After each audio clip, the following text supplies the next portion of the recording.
2 లక్షల పెట్టుబడి, unlimited growth. Ecoblue AdBlue franchise. Smart investment, great returns. రాజధాని అమరావతిలో మరో కేంద్ర ప్రభుత్వ సంస్థ ఆపరేషన్స్ మొదలుపెట్టడానికి రెడీ అవుతుంది.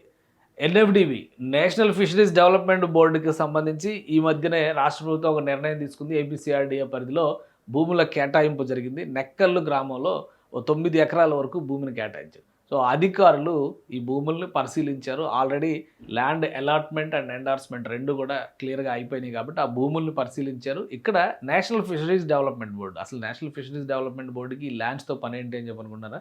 నేషనల్ ఫిషరీస్ డెవలప్మెంట్ బోర్డు అనేది దేశవ్యాప్తంగా మత్స్య సంపద వృద్ధి కోసం పనిచేసేటువంటి సంస్థ. దీనికోసం ఫీడింగ్ అంటే ఈ చిన్న చిన్న ఇవి ఉన్నాయి కదా, చేపల పెంపకానికి సంబంధించినటువంటి ఫీడింగ్ని తయారు చేయడం అనేది, డెవలప్ చేయడం అనేది, దానిపైన రకరకాల ప్రయోగాలు, ఎక్స్పెరిమెంట్స్ చేయడము, నీలి విప్లవం అంటున్నాం, బ్లూ రెవల్యూషన్ అంటున్నాం కదా, దానికోసం ప్రయత్నించడం అనేది నేషనల్ ఫిషరీస్ డెవలప్మెంట్ బోర్డు చేసేటువంటి ప్రధానమైనటువంటి వ్యవహారం.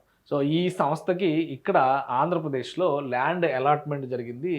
దాన్ని పరిశీలించారు. నెక్కల్లు గ్రామంలో ఈ ల్యాండ్ అలాట్మెంట్ జరిగింది. దీన్ని పరిశీలించారు. ఆల్రెడీ దీనికి సంబంధించి గతంలో కూడా మనం కొన్ని వీడియోస్ చేసాము. నెక్కల్ అంటే ఇది అమరావతి టోటల్ మ్యాప్ మనం ఒకసారి చూస్తే ఈ కొసన కనిపించేటువంటి ప్రాంతం. ఈ ప్రాంతంలోనే ఇక్కడ కొండవీటి వాగు ప్రవాహం ఇదంతా క్లియర్గా కనిపిస్తుంది కదా. ఇక్కడంతా కూడా ఈ సరస్సుల తీరంలో వచ్చేటువంటి ప్రదేశాన్ని కేటాయించారు. ఈ ఏరియాలో బ్రీడింగ్కి సంబంధించినటువంటి ఇది, దాంతోపాటు ఒక ఇంటర్నేషనల్ స్టాండర్డ్స్ కలిగినటువంటి లార్జెస్ట్ ఎక్వేరియంను కూడా ఇక్కడ డెవలప్ చేయబోతున్నారు. 2.5 ఎకరాల్లో ఎక్వేరియంను కూడా డెవలప్ చేసేటువంటి ప్రణాళికని ఎన్ఎఫ్డిబి ప్లాన్ చేసిందనమాట. 7.8 ఎకరాల భూముల్ని మొత్తం ఎలకేట్ చేశారు. ఈ ఎలకేట్ చేసినటువంటి భూమి 7.8 ఎకరాల భూములు ఉన్నాయి.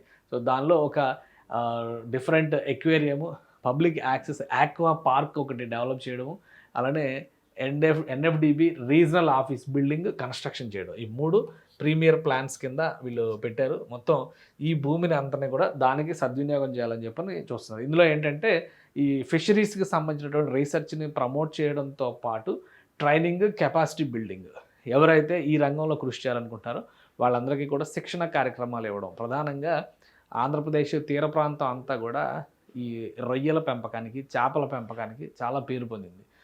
వాటికి కావాల్సినటువంటి ష్రింప్ డెవలప్మెంట్ దగ్గర నుంచి కూడా ఫీడింగ్ డెవలప్మెంట్ వరకు రకరకాల ప్రయోగాలు, కొత్త కొత్త పద్ధతులు వస్తున్నాయి. వాటన్నిటిపైన ప్రయోగాలు చేస్తారనమాట. సో అవేర్నెస్ క్రియేట్ చేసేటువంటి బాధ్యత ఆక్వా డెవలప్మెంట్కి సంబంధించి రాష్ట్రాన్ని ఎగుమతులు కూడా ఆంధ్రప్రదేశ్ నుంచి చాలా ఎక్కువ జరుగుతాయి. రొయ్యల ఎగుమతులు చాలా ఎక్కువ జరుగుతాయి అనమాట. సో ఇదన్నీ కూడా ఒక ఊతమిచ్చేటువంటి అంశం అవుతుంది. టూరిజం డెవలప్మెంట్ పాయింట్ ఆఫ్ వ్యూలో చూసినప్పుడు ఒక లార్జెస్ట్ ఎక్వేరియం తయారు చేస్తారు. రకరకాల జీవజాలాన్ని అందులో ప్రజెంట్ చేసే విధంగా వచ్చేటువంటి వాళ్ళకు ఒక అట్రాక్టివ్ ఇదిగా ఉండేలాగా తయారు చేస్తారనమాట. సో మొత్తానికి ఈ అలాట్ అయినటువంటి ల్యాండ్ని చీఫ్ ఎగ్జిక్యూటివ్ ఎన్ఎఫ్డిబి చీఫ్ ఎగ్జిక్యూటివ్గా ఉన్నటువంటి విజయ్ కుమార్ బెహ్రా వచ్చి పరిశీలించారు. ఆయనతో పాటు ఇతర డైరెక్టర్ల బృందము వీళ్ళందరూ కూడా ఉన్నారు. సో లొకేషన్ పరంగా కానీ, కాన్సెప్ట్ పరంగా కానీ ఇది అమరావతికి మరింత, ఎందుకంటే కృష్ణా తీరం చేపల పెంపకానికి ప్రసిద్ధి చెందింది. అటు కోస్తా తీరం అంటే సముద్ర తీరం అంతా కూడా చేపల, రొయ్యల పెంపకానికి పేరు పొందినటువంటి ప్రాంతాలు ఉన్నాయి. అందుకనే ఎన్ఎఫ్డిపి హైదరాబాద్లో చూస్తే ఒక మత్స్యశాఖ అంటే చేప తరహాలో ఉండేటువంటి ఒక బిల్డింగ్ డెవలప్ చేస్తారు. అదే రీజనల్ ఆఫీసు. సో అలాంటి ఒక బిల్డింగ్ అంటే ఆ డిజైన్ కాదు, ఇంకేదైనా డిఫరెంట్ డిజైన్ డెవలప్ చేసి ఆంధ్రప్రదేశ్లో రీజనల్ సెంటర్ ఓపెన్ చేయడానికి రెడీ అవుతుంది ఎన్ఎఫ్డిబి.